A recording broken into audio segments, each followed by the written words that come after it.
श्रीराम जय जय राम। श्रीराम जय जय राम। श्रीराम जय जय राम। 4. விபீஷணன் சந்திப்பு.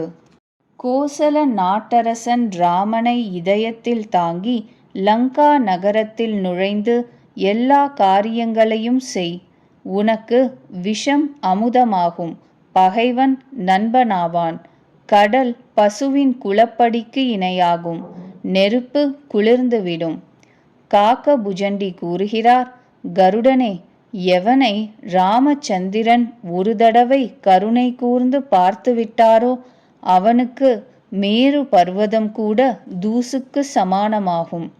அப்பொழுது ஹனுமார் மிகச்சிறிய வடிவெடுத்து பகவானை நினைவில் கொண்டு லங்கா நகரினுள் நுழைந்தார். ஹனுமார் ஒவ்வொரு மாளிகையிலும் சீதா பிராட்டியை தேடினார். ஆங்காங்கு எண்ணற்ற போராளிகளை பார்த்தார். பிறகு ராவணனுடைய அரண்மனைக்குள் சென்றார். அது வர்ணிக்க முடியாத அளவு விசித்திரமாக இருந்தது. ஹனுமார் ராவணன் படுத்திருப்பதை கண்டார். அரண்மனையில் சீதையை காணும். பிறகு ஒரு அருமையான மாளிகை தென்பட்டது. அங்கு பகவானுக்கு ஒரு தனி கோயிலே கட்டப்பட்டிருந்தது. ஸ்ரீராம ஆயுதங்கள் வில்லும் அம்பும் அடையாளமாக அந்த மாளிகையின் அழகு சொல்லி மாளாது. அங்கு புத்தம் புதிய துளசி பாத்தி பார்த்து வானர பெருமகன் ஹனுமார் மிகவும் மகிழ்ந்தார். லங்கையோ அரக்கர் கூட்டம் வாழ்கின்ற இடம். இங்கு நல்லோர் இருக்கை எப்படி? இவ்வாறு ஹனுமார் மனதில் ஆலோசித்தார். அதே நேரத்தில் விபீஷணன் விழித்து கொண்டார். அவர் ராம ராம என்று ராமனை நினைத்து கூறினார். ஹனுமார் அவரை சாது என மதித்து மனதில் உவகை அடைந்தார். ஹனுமார் ஆலோசித்தார், இவருடன் பிடிவாதமாக நானாக அறிமுகம் செய்து கொள்வேன். ஏனெனில் சாதுக்களினால் ஒரு காரியமும் கெட்டுவிடாது, நன்மையே நேரும். பிறகு பிராமண வடிவெடுத்து கொண்டு ஹனுமார் குரல் கொடுத்தார். கூப்பாடு கேட்டவுடன் விபீஷணர் எழுந்து அங்கு வந்து பார்த்தார். ஹனுமாரை வணங்கி நலம் விசாரித்தார். பிராமணரே, தங்கள் விவரம் கூறுங்கள். தாங்கள் ஹரிபக்தர்களில் ஒருவரா? ஏனெனில் தங்களை பார்த்தவுடன் என் இதயம் பேரன்பு பெருகி பொங்குகிறதே. அல்லது ஏழைகளுக்கு இறங்கும் ஸ்ரீராமனே நீரோ? என்னை பெரும் பாக்யவான் ஆக்குவதற்காக என் வீடு தேடி வந்து தரிசனம் கொடுப்பதற்காக வந்திருக்கிறீர்களோ பிராமண வேஷத்தில்? அப்பொழுது ஹனுமார் ஸ்ரீராமனின் முழு கதையையும் கூறி தன் பெயரையும் வெளியிட்டார். இதை கேட்டவுடனேயே இருவருக்குமே மேனிகள் சிலிர்த்தன. ஸ்ரீராமனின் குணங்களின் நினைவில் மூழ்கிவிட்டனர். விபீஷணர் கூறினார், வாயுகுமாரனே, என் நிலை கேளீர். பல்வரிசைகளுக்கு இடையே அகப்பட்ட அப்பாவி நாக்கு போல இருக்கிறேன். அப்பனே, நான் அனாதை என்றறிந்து சூரிய குல நாயகனான ராமன் எப்பொழுதாவது எனக்கு அருள் புரிவாரா? என் உடலோ தாமச குண அரக்க பிறவி. நான் ஒரு சாதனையும் புரியவில்லை. மனதில் ஸ்ரீராமனின் திருவடி தாமரைகளில் பக்தியும் செறிவர இல்லை. ஆனால் இப்பொழுது எனக்கு நம்பிக்கை வந்துவிட்டது. ஹனுமாரே, ஸ்ரீராமனுக்கு என்னிடம் தயவு உள்ளது. ஹரியின் கிருபையின்றி சாதுக்களை சந்திக்க முடியுமா? எப்பொழுது ரகுவீரன் எனக்கு அருள் புரிந்தாரோ அப்பொழுதே தாங்கள் தானாகவே பிடிவாதமாக வந்து தரிசனம் அளித்தீர்கள். ஹனுமார் கூறினார், விபீஷணரே, கேளும். ராமன் அடியாரிடம் எப்பொழுதுமே இப்படித்தான் அன்பு கொள்கிறார். இதுதான் பிரபுவின் முறை. நல்லது, பாருங்கள். நான் என்ன உயர்குடியில் பிறந்தவனா? மிருகஜாதி. பிறப்பிலேயே சஞ்சலமான வானரன் நான். எல்லா விதங்களிலும் தாழ்ந்தவன். பொழுது விடிந்தவுடன் எவராவது எங்கள் பெயரை சொன்னாலே குரங்கு என்று கூறினாலே அவருக்கு அன்று முழுவதும் சோறு கூட கிடைக்காது. நண்பரே, கேளீர், இத்தகைய தாழ்ந்தவன் நான். ஆனால் ஸ்ரீ ரகுவீரன் எனக்கு அருள் புரிந்துதான் இருக்கிறார். பகவானுடைய குணங்களை நினைத்ததும் ஹனுமாரின் கண்களில் நீர் நிறைந்துவிட்டது. 5. ஹனுமான் சீதையை காணுதல். இப்படி அறிந்தும் கூட எவர் இத்தகைய சுவாமியை மறந்து போக விலாசங்களின் பின்னே சுற்றுகிறார்களோ அவர்கள் ஏன் துயரப்பட மாட்டார்கள்?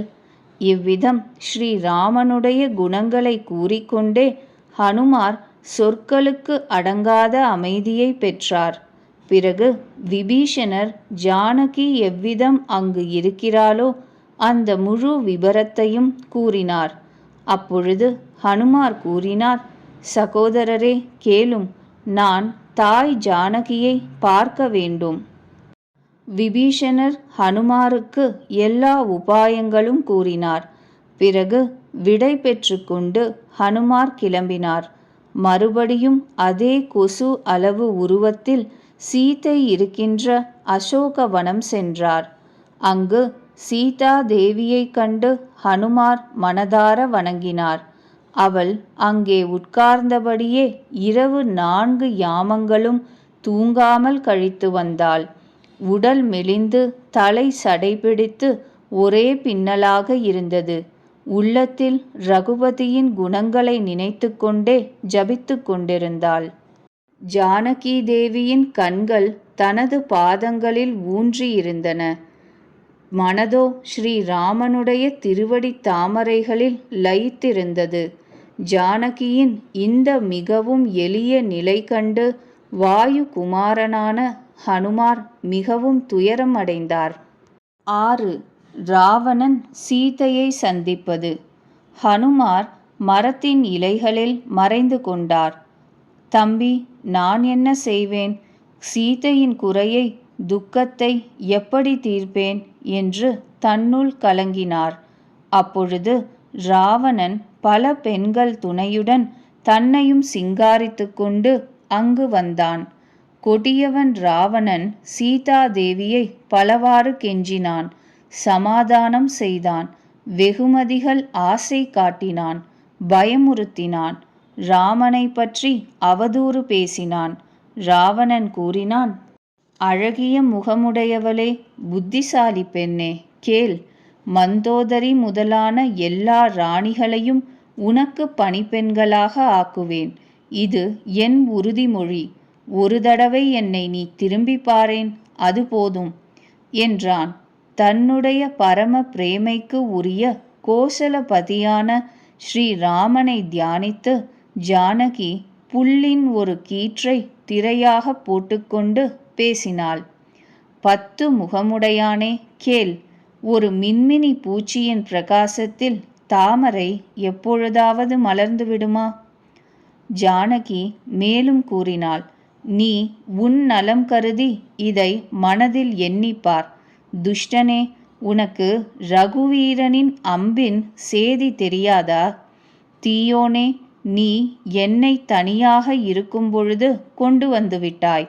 தாழ்ந்தவனே, வெட்கமற்றவனே, உனக்கு வெட்கமில்லையா? தன்னை மின்மினி பூச்சிக்கு ஒப்பிட்டாள். ராமனை சூரியனுக்கு ஒப்பிட்டாள். சீதையின் கடுமையான மொழி கேட்டு ராவணன் பட்டா கத்தியை உருவி மிகவும் ஆத்திரப்பட்டு கூறினான், சீதையே, நீ என்னையா அவமானப்படுத்தினாய்? உன் தலையை இந்த கொடிய வாளினால் வெட்டி எறிவேன். உடனே நான் சொன்னபடி கேள். அழகியே, இன்றேல் உனக்கு உயிருக்கே ஆபத்து ஏற்படும். சீதாதேவி கூறினாள், ராவணா, என் பிரபுவின் நீல தாமரை மாலை போல் அழகான யானை துதிக்கை போல பருத்து நீண்ட கரங்கள்தான் என் கழுத்தில் விழுமோ, உன்னுடைய பயங்கரமான வாள்தான் விழுமோ எனக்கு தெரியாது. ஆனால் கேட்டுக்கொள், இதுதான் என் உறுதிமொழி. வாளே, ரகுபதியின் பிரிவாற்றாமை என்ற தீயினால் எனக்கு ஏற்பட்டுள்ள பெரிய வெப்பத்தை போக்கிவிடு. வாளே, நீ குளிர்ந்த கூரான சிறந்த வீச்சை வீசி எனது துயரின் சுமையை தீர்ப்பாயாக. சீதையின் இந்த விரக்தியான சொற்கேட்டதும் அவளை வெட்டுவதற்கு ராவணன் ஓடினான். அப்பொழுது மயாசுரனின் பெண்ணான மந்தோதரி நியாயம் கூறி அவனை திருத்தினாள். அப்பொழுது ராவணன் அரக்கிகளை கூப்பிட்டு, நீங்கள் போய் சீதையை பலவாறு பயமுறுத்துங்கள், மனதை மாற்றுங்கள் என்று ஆணையிட்டான். இவள் 1 மாதத்திற்குள் சொன்னதை மதிக்காவிட்டால் நான் இதே வாளை உருவி வெட்டி கொன்றுவிடுவேன். இவ்விதம் கோபமாக கூறிவிட்டு ராவணன் அரண்மனைக்குச் சென்றான். இங்கு பெண் பேய்களின் அரக்கிகளின் கூட்டம் பலவிதமான கொடிய வடிவங்கள் எடுத்து சீதைக்கு பயம் காட்டி மிரட்டியது.